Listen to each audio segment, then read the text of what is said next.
what they actually say? Probably 100 years. What would you think would be like sort of a reasonable estimate for that? Ooh, that's interesting. I mean, a reasonable estimate. I mean, honestly, I don't even think that they could do it in 100 years. Dude, but they 10 to 20 years. They say it took them to build this pyramid. And what I remember, me and Orthogonal go back and forth on this. He's like, I don't think it was actually as bad as you say it was, like how it's depicted in the public school textbooks. But I swear, the whole theory is like they just had a lot of slaves, man. It was just a lot of slaves, a lot of hand power, you know, and it just stacked them up. Do y'all know how big this fucking thing is and how heavy those blocks are? But check it out. I swear, in the textbooks, and if you're not watching, you're just listening, head over to zetetic.news and check out the video part of this component here. But the most ridiculous depictions of slaves building the pyramids. Look at this. They're cartoons. They're pulling this on a wooden sleigh. It doesn't even have rollers, and it's up this incline like made of granite and sand, you know. And these are, how heavy are these blocks? Like megatons, huge blocks. And it's like they're going up an incline. It's like, y'all, you couldn't even take your garage. I mean, not your garage, your garbage can up a hill like that, you know, with wheels on it. How? And these are the theories. Okay, so people talk about conspiracy theory. How about the all the mainstream paleontologists? The conspiracy theory is believing shit like this. Look at that. And why would they build this in a fucking desert like that? All this manpower just to bury a guy? They'd sooner revolt. Absolutely. Look, there's one guy standing on top of this block. Why don't they just kill him? Because if they had an army, you know, to enforce the slaves working, they would sooner just help with the effort, right? Wow. You know, it's just so absurd. I didn't mean to go off on a pyramid tangent, but like, I mean, and the pyramids, I mean, it extends into much more recent history where there's architectural anomalies that are just mind-boggling.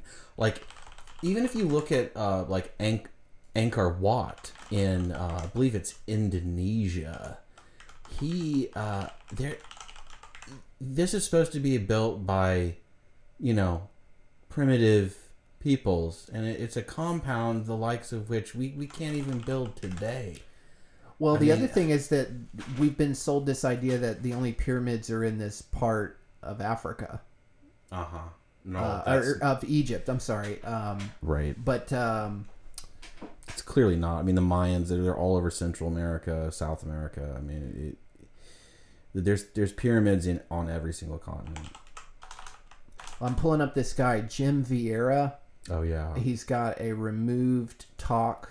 It was a TEDx, which is like, oh, look at that. There's an article about it having been removed from the internet.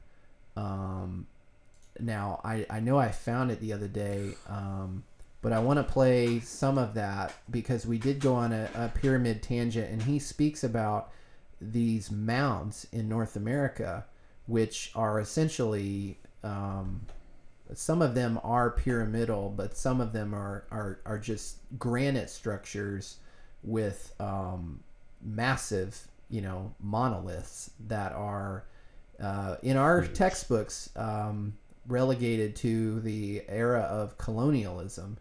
Colonial root cellars, they call them. And it's like, yeah, maybe they repurposed them for root cellars, but they were there. They found them, redesignated them, right. But there's clearly an inherited infrastructure going on that extends well beyond the pyramids.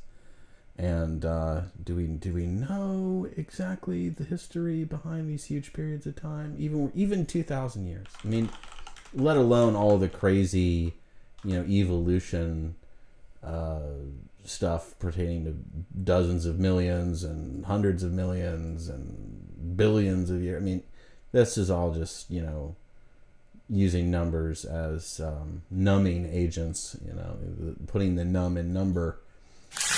But yeah, I mean, when it gets right down to it, the architectural cover-ups are becoming so much more obvious with the advent of the internet and being able to survey faraway places that you wouldn't normally be able to go. And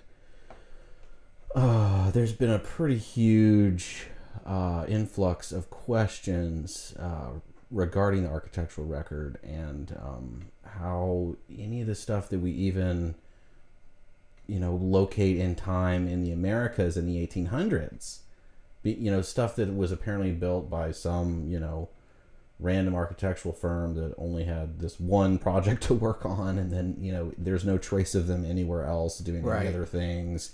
And they, for $2 million, put up something that takes billions of dollars to destroy, like the Philadelphia City Hall.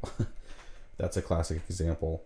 Oh, we can get into all of that. I'd like to take a quick break, and for our listeners, head over to Zetetic.news to watch this video.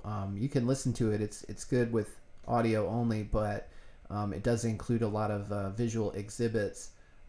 Pictures and news articles that this guy Jim Vieira is going to cover. This is his banned TEDx talk about the stone builders, mounds, and the giants of ancient America.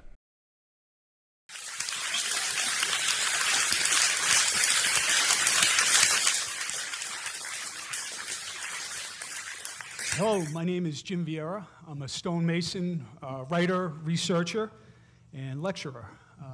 Like Rona said, about 20 years ago, I started to find odd stone structures in the woods, and it really piqued my interest, and I tried to figure out what it meant, because they didn't fit the colonial context.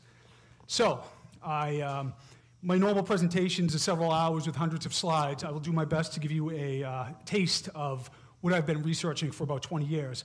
I've written a series of articles for Ancient American Magazine. I also write for The Independent here in Shelburne Falls. The gist of what I'm going to talk about is my understanding that what we're told about ancient America seems to be clearly wrong, that there was a racist paradigm created to push Native Americans off the land in the 1800s, led by institutions like the Smithsonian, political and religious motivations. So Native Americans needed to be portrayed as nomadic, savage, disorganized, and unsophisticated, so you could justifiably wreak havoc on them and create manifest destiny in the United States. I don't want to go too much into that, but I have to express that because that is what we have. That is the legacy that we have now with things like this not properly understood. So I will talk about the ancient cultures and their level of sophistication in ancient America. This is a stone cairn. I'm sorry, that's a stone chamber oriented to the equinox in Goshen. That is a ceremonial mound with a niche and quartz, one of a dozen in Washington, Mass. Here we have Cahokia. When the colonists showed up, there were over 200,000 earthen pyramids, geometric forms, conical mounds, and effigies of astounding proportions. It was like a geometric blackboard in ancient America. This is at Cahokia. It still exists. These structures are so staggering that people don't even think they exist still. So this is what the colonists encountered. 100-foot high, 14-acre base. That's 1 acre larger than the Great Pyramid of Giza. 22 million cubic yards of soil taken from over a mile away to build this structure. And it looks like, many researchers think that actually the mound builders, which started 3400 BC in Louisiana, came up from the Yucatan, avoiding the death cults, to create a more harmonious civilization. And you see it has some earmarks of a Mesoamerican structure. So instead of stone, which wasn't available, they built with earth. That's a wood henge right there. A lot of these sites are aligned to astronomical events. In Newark, Ohio, we have the most enigmatic earthwork on the planet. Right here, up in the corner, is the octagon and circle, 50 and 20 acres. Its researchers Lively and Horn in the 80s determined that it was a precise lunar calendar.